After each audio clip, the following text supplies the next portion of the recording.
Good morning बच्चों। All of how are you? आप सभी कैसे हो?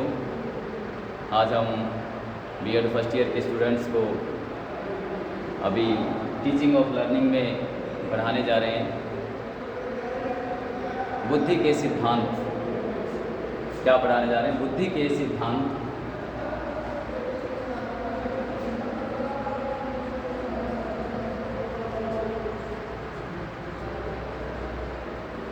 बुद्धि के सिद्धांत में हम आज पढ़ेंगे कि बुद्धि के सिद्धांत जो हैं थ्योरी ऑफ इंटेलिजेंसी।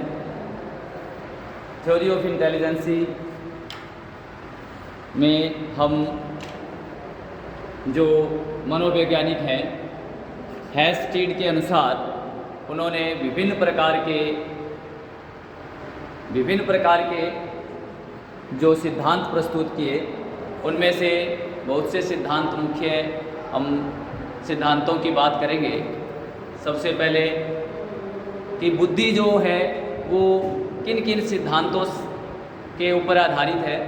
तो आज हम सबसे पहले वन फैक्टर थ्योरी या एक तत्व सिद्धांत, बुद्धि के बारे में एक तत्व जो सिद्धांत है वो हम आज लिखते हैं कि एक तत्व सिद्धांत। बुद्धि के सिद्धांत में पहला आज हम पढ़ेंगे बुद्धि के सिद्धांत, एक तत्व सिद्धांत।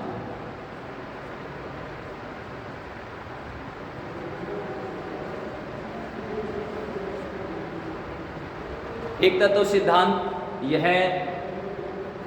मनोवैज्ञानिक बीने ने और टर्मन स्टर्न ने मिलकर के प्रतिपादित किया और बताया कि एक तत्व सिद्धांत किसी एक तत्व या एक फैक्टर से मिलकर बना हुआ है और उसमें इसको एक इकाई माना गया है, एक खंड माना गया है कि यह एक खंड पर आधारित है और एक खंड पर कार्य करती है। बुद्धि अपने में एक महत्वपूर्ण खंड है, वह अविभाज्य है। विनय की दृष्टि से इसको एक महत्वपूर्ण इकाई माना गया।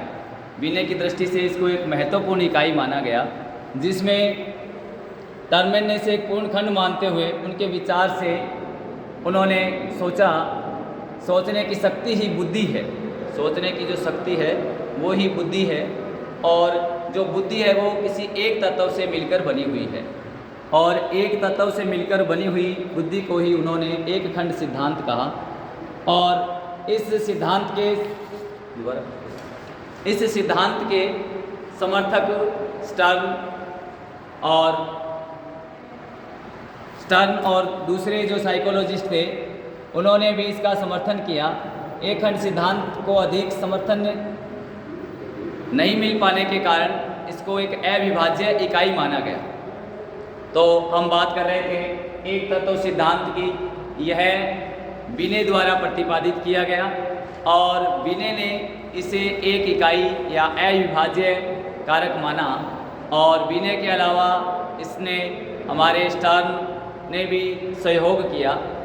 फिर उन्होंने देखा कि एक तत्व सिद्धांत में कुछ क्या कमियां हैं। उन कमियों के बारे में उन्होंने सोचना प्रारंभ किया कि बुद्धि किसी एक कारक या एक योग्यता नहीं हो सकती।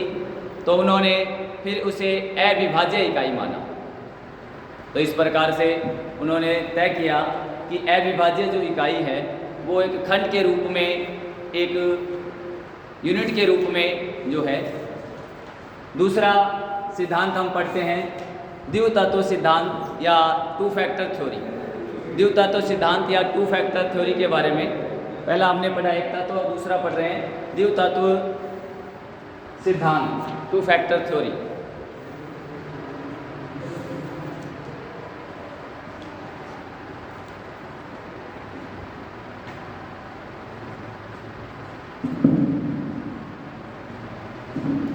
इस सिद्धांत का प्रतिपादन सर्वप्रथम 1904 में स्पीयरमैन के मनोवैज्ञानिक ने किया और उन्होंने बताया कि बुद्धि दो कारकों से मिलकर बनी हुई है।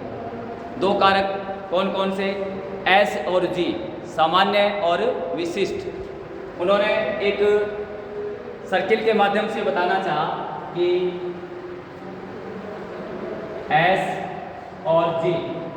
इस चित्र के माध्यम से हम समझना चाहेंगे कि ये जो एक तत्व है, जी तत्व है, ये सभी मनुष्यों में पाया जाता है, जिसे हम जी से जनरल कहें या सामान्य कहें, और एस को स्पेशल या विशिष्ट कहें।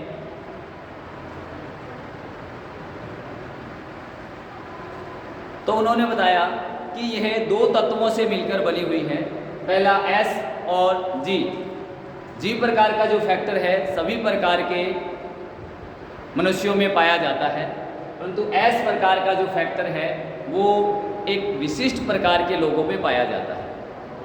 यूँ कहें कि उन्होंने द्विव तत्व सिद्धांत को प्रतिपादित करते हुए बताया कि एस फैक्टर है वो एक विशिष्ट फैक्टर होता है जो बहुत ही कम लोगों में पाया जाता है, और या यूँ कहें कि जी फैक्टर है ये सभी मनुष्यों में उपस्थित होता है। तो हम बात करें कि जी फैक्टर है, ये जी फैक्टर वाले जो व्यक्ति होते हैं, सामान्य गुण रखने वाले जो व्यक्ति होते हैं, उनकी बुद्धि सामान्य होती है और वो कड़ी मेहनत और योग्यता के बल पर अपनी उस जी फैक्टर को एस जैसा बना सकते हैं, विशिष्ट बना सकते हैं। जबकि एस फैक्टर वाले जो व्यक्ति होते हैं, विशिष्ट योग्यता वाले जो व्यक्ति होते हैं, वो अपने इस एस फैक्टर को अनुकूल परिस्थितियां मिलने के बाद ही इसको अपने आप में विशिष्ट बनाए रख सकते हैं। क्योंकि जब इसको प्रतिकूल परिस्थितियां मिलती है तो प्रतिकूल परिस्थितियों में यह अपने सामान्य व्यवहार नहीं दर्शाता है, तो विशिष्ट की यह योग्यता है। तो इस प्रकार से उन्होंने बताया, स्पीयरमैन ने द्विव तत्व सिद्धांत का जो प्रतिपादन किया कि बुद्धि दो तत्वों से मिलकर बनी हुई है, एस और जी।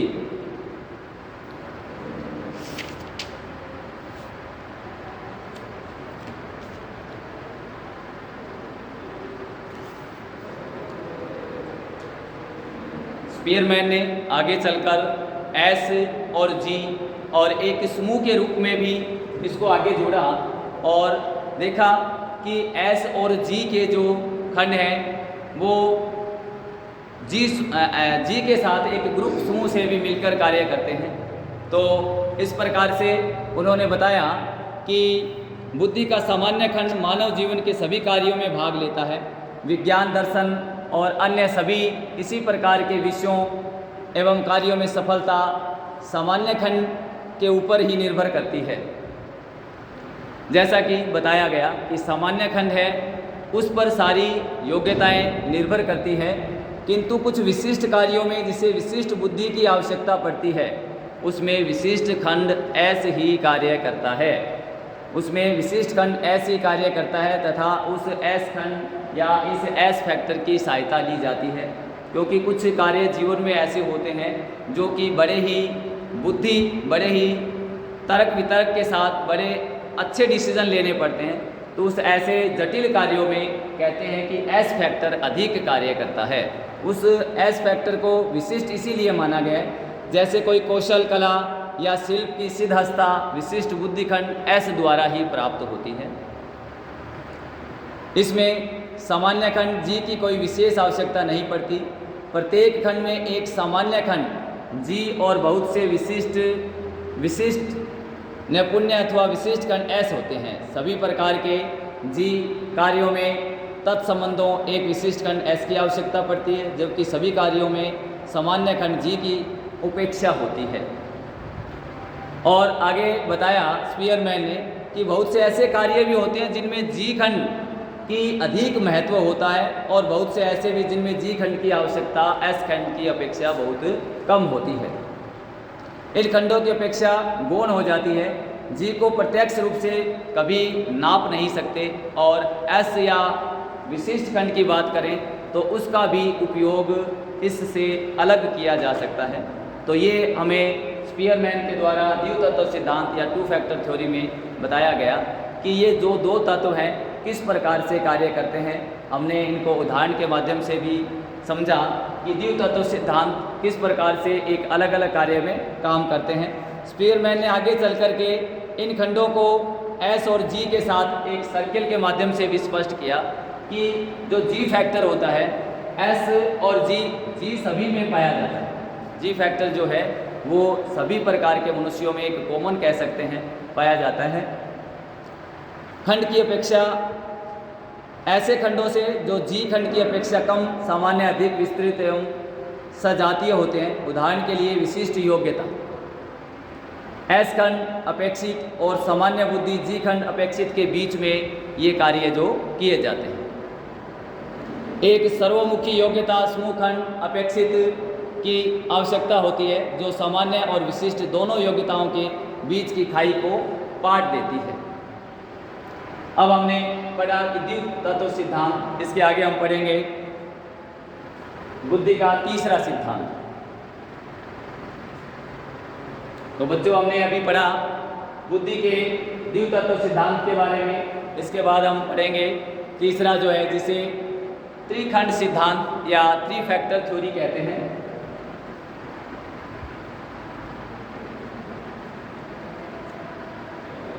बुद्धि के सिद्धांत में हम अब पढ़ रहे हैं तीसरा सिद्धांत। कौन सा सिद्धांत?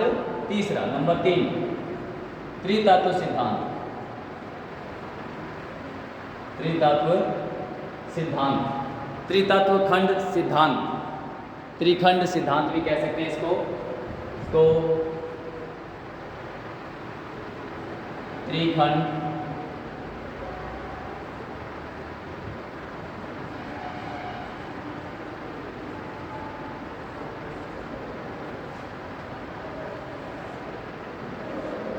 त्रिखंड सिद्धांत।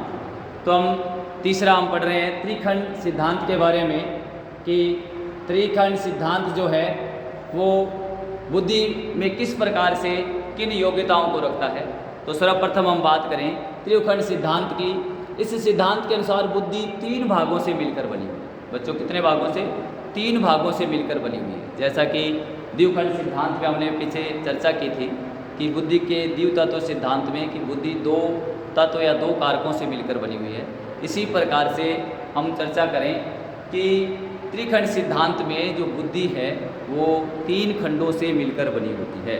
3 खंड से मिलकर बनी होती है। इसके स्पीयरमैन महोदय ने दूसरे सिद्धांत में आस्था रखते थे। बाद में जी और एस खंडों के साथ सामूहिक खंड को जोड़ा।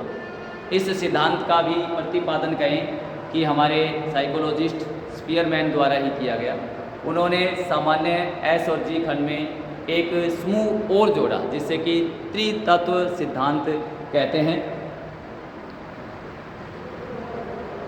जैसा कि ऊपर यही जी तथा एस समूह खंड मिलकर 3 खंड हो जाते हैं जिनके आधार पर यह त्रिखंड सिद्धांत विकसित हुआ। थॉर्नडाइक महोदय ने इस सिद्धांत का खंडन किया। थॉर्नडाइक महोदय ने इस सिद्धांत का क्या किया? खंडन किया। जबकि स्पीयरमैन ने बताया कि यह सिद्धांत 3 तत्वों से मिलकर बना हुआ है। परंतु थॉर्नडाइक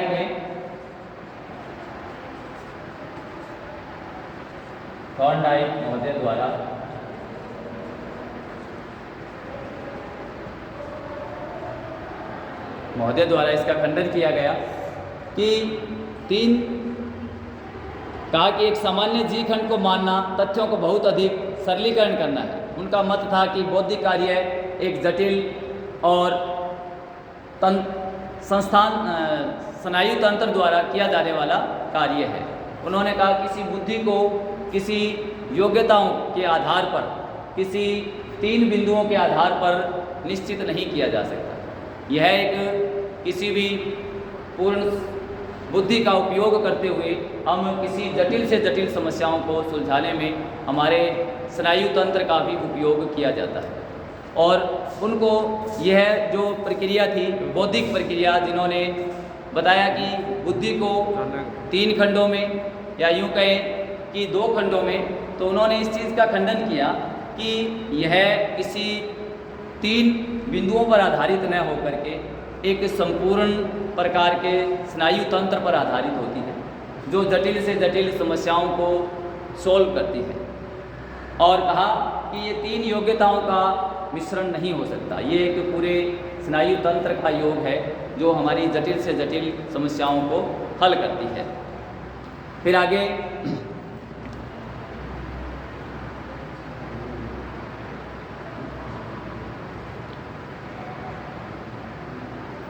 हम पढ़ते हैं चौथा,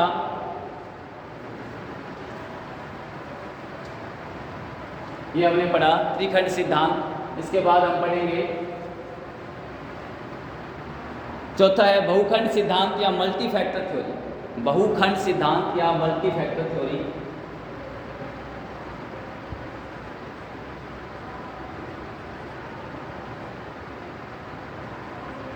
बहुखंड सिद्धांत या मल्टी फैक्टर थ्योरी।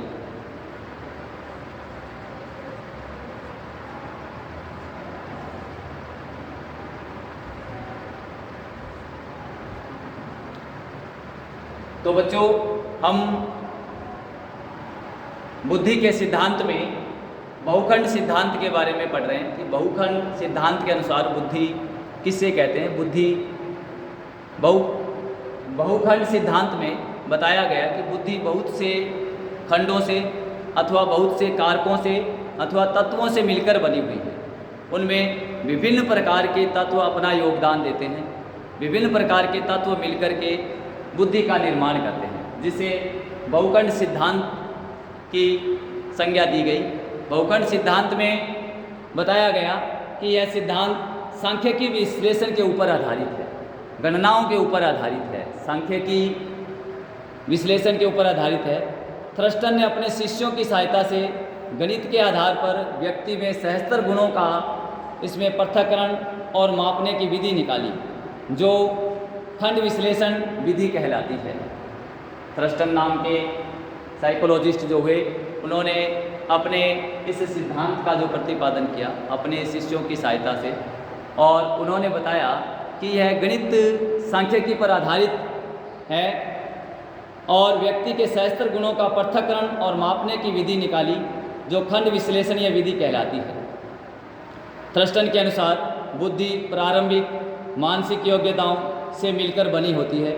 वे इस प्रकार, जैसे नंबर 1 उन्होंने विभिन्न प्रकार के तत्व बताए। जैसे नंबर 1 की बात करें, दृश्य योग्यता, जिससे हम देख सकते, दृश्य योग्यता। नंबर 2 प्रत्यक्ष योग्यता, प्रत्यक्ष योग्यता कह सकते हैं। तीसरी संख्यात्मक योग्यता, संख्या गणना की संख्यात्मक योग्यता। और नंबर 4 हम बात करें कि तर्क या फिर मौखिक योग्यता, तर्क वितर्क करने की या मौखिक योग्यता। और अगली 5वीं उन्होंने बताई कि शब्दों के प्रयोग में धारा प्रवाहिता, शब्दों को बोलने में जो धारा प्रवाहिता की जो योग्यता है, वो इनकी 5वां बिंदु। फिर उन्होंने 6ठा बताया कि स्मृति, जो है आपकी स्मृति पर, और 7वां बताया कि आगमन योग्यता, और 8वां निगमन अथवा सिद्धांतात्मक योग्यता, और 9वां पॉइंट बताया कि समस्या के हल पर नियंत्रण की योग्यता, किसी भी प्रकार की जो समस्या है उस पर कंट्रोल कैसे किया जाए। ये सारे जो 9 तत्व मिलकर के बहुखंड सिद्धांत का निर्माण करते हैं। इसमें ये 9 तत्व जो थ्रस्टन द्वारा दिए गए थे, ये महत्वपूर्ण है।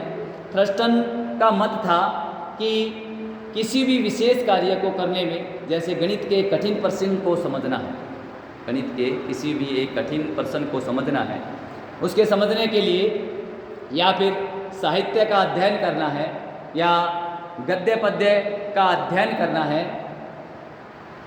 आदि में उपयुक्त 9 मानसिक योग्यताओं के संयोजन की आवश्यकता होती है। तो ये बताया कि ये बहुतत्व या बहुखंड सिद्धांत के ये 9 जो तत्व हैं, जटिल से जटिल समस्याओं को समझने में इनकी आवश्यकता होती है, इनकी आवश्यकताएं पड़ती है।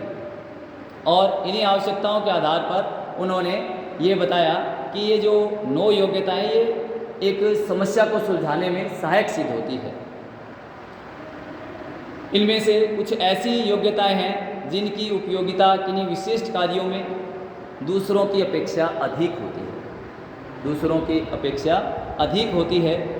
जैसे गणित के अध्ययन के लिए संख्यात्मक योग्यता, गणित की बात करते हैं तो गणित में संख्यात्मक योग्यता का अधिक महत्व होता है कि संख्यात्मक जिस प्रकार से 1, 2, 3, 4, 5, ये संख्यात्मक योग्यता गणित विषय में ज़्यादा रहेगी। या दूसरी बात करें कि परीक्षात्मक एवं सिद्धांतात्मक, या यूँ कहें निगमन योग्यता आदि की अन्य योग्यताओं की अपेक्षा अधिक मात्रा में आवश्यकता होती है, जिसका हम आज बहुखंड सिद्धांत में अध्ययन कर रहे हैं। और थ्रस्टन का जो बहुखंड सिद्धांत इस अवधारणा पर आधारित है कि वे मानसिक योग्यता प्रारंभिक और सामान्य है, क्योंकि उनकी आवश्यकता किसी न किसी मात्रा में जटिल बौद्धिक कार्यों में पड़ती है। जटिलताओं पर जो है उन जटिलताओं का जिनका हम किसी समस्या समाधान को हल करते हैं, ये जो 9 तत्व हैं ये थ्रस्टन के अनुसार कहते हैं कि बहुत ही उपयोगी तत्व हैं। इनके आधार पर हम उन समस्याओं को सुलझा सकते हैं और उन समस्याओं को हम दूर कर सकते हैं। फिर आगे बताया कि किसी न किसी मात्रा में जटिल बौद्धिक कार्यों में पड़ती है। थ्रस्टन का दृष्टिकोण स्पीयरमैन से सर्वथा भिन्न है, क्योंकि उसके द्वारा मान्य 9 मानसिक योग्यताएं स्पीयरमैन द्वारा मानी हुई शक्तियों के समान नहीं है, क्योंकि वो उनका मानना अलग था, उनकी थोड़ी अलग बात ये कर रहे हैं। तो इस प्रकार से अब हमने पढ़ा सबसे पहले बुद्धि के सिद्धांत में एक तत्व सिद्धांत, द्वितत्व सिद्धांत, त्रितत्व सिद्धांत और बहुखंड सिद्धांत। ये सिद्धांत जो बुद्धि के सिद्धांत जो कहलाते हैं। अलग एक और आया कि गिलफोर्ड का बुद्धि संरचना संबंधी सिद्धांत। हमने अभी मुख्य 4 बुद्धि से संबंधित सिद्धांतों का अध्ययन किया, जिसमें हमने एक तत्व सिद्धांत पढ़ा, द्वितत्व सिद्धांत पढ़ा, उसके बाद में त्रितत्व सिद्धांत पढ़ा और बहुखंड सिद्धांत पढ़ा। अब गिलफोर्ड का त्रिआयामी सिद्धांत के बारे में हम पढ़ते हैं कि गिलफोर्ड का बुद्धि संरचना संबंधी सिद्धांत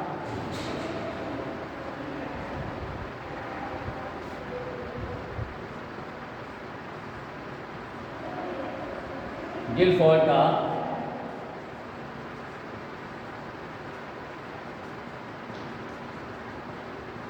बुद्धि संरचना संबंधी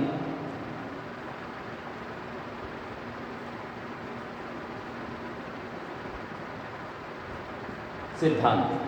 तो अब हम पढ़ेंगे गिलफोर्ड का बुद्धि संरचना संबंधी सिद्धांत, intelligence structure related theory of Guilford. इन्होंने बताया कि गिलफोर्ड का बुद्धि संरचना सिद्धांत पे हम इसमें थे स्पीयरमैन तथा थ्रस्टन महोदय ने जो बुद्धि को समझने संबंधी पहल की थी, उसी का अनुसरण करते हुए गिलफोर्ड महोदय तथा उनके सहयोगियों ने बुद्धि संबंधी एक सिद्धांत का प्रतिपादन किया।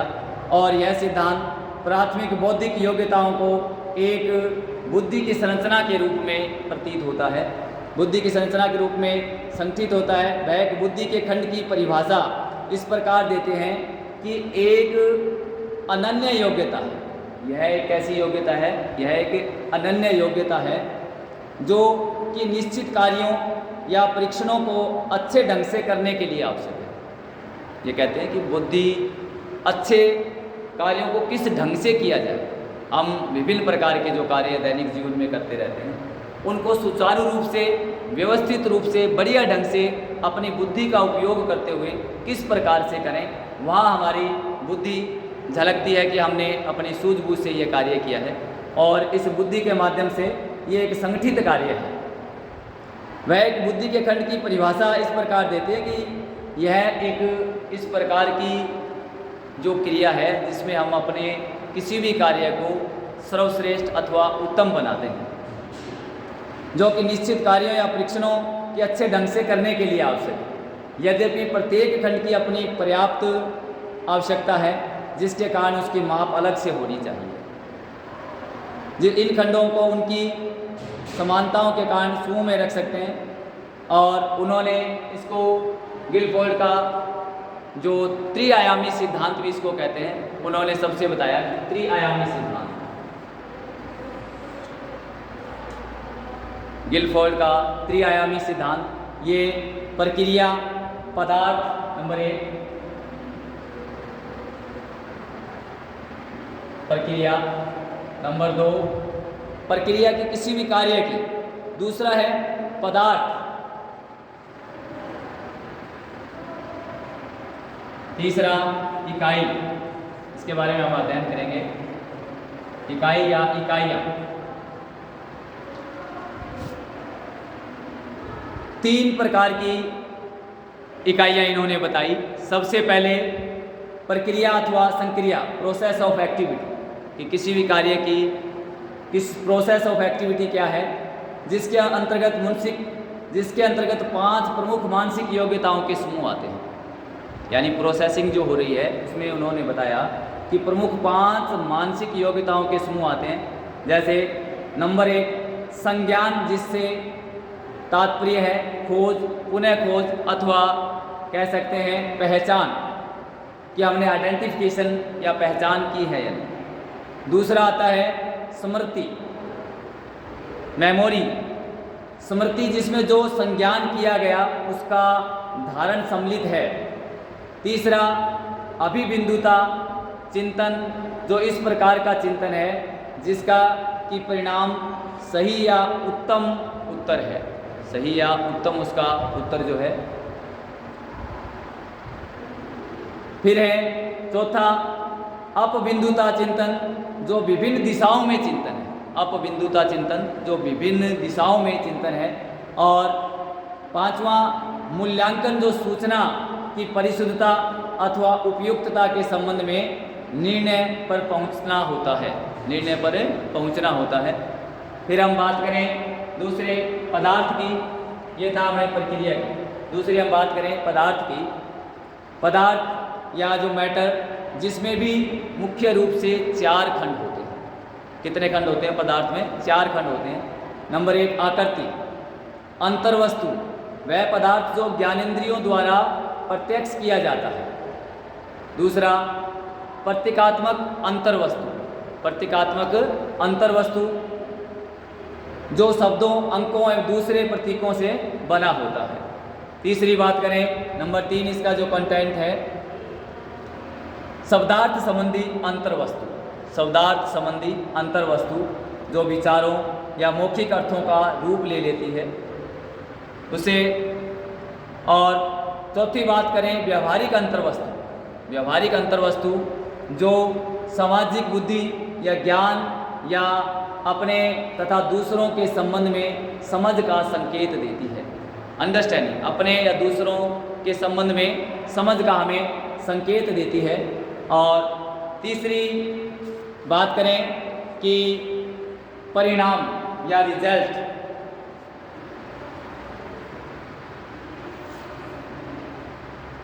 परिणाम या रिजल्ट की बात करें, सॉरी इकाइयाँ ये परिणाम, परिणाम जो सक्रिय वस्तु अपने इकाइयों के अंतर्गत सम्मिलित, परिणाम के बारे में सुनिए।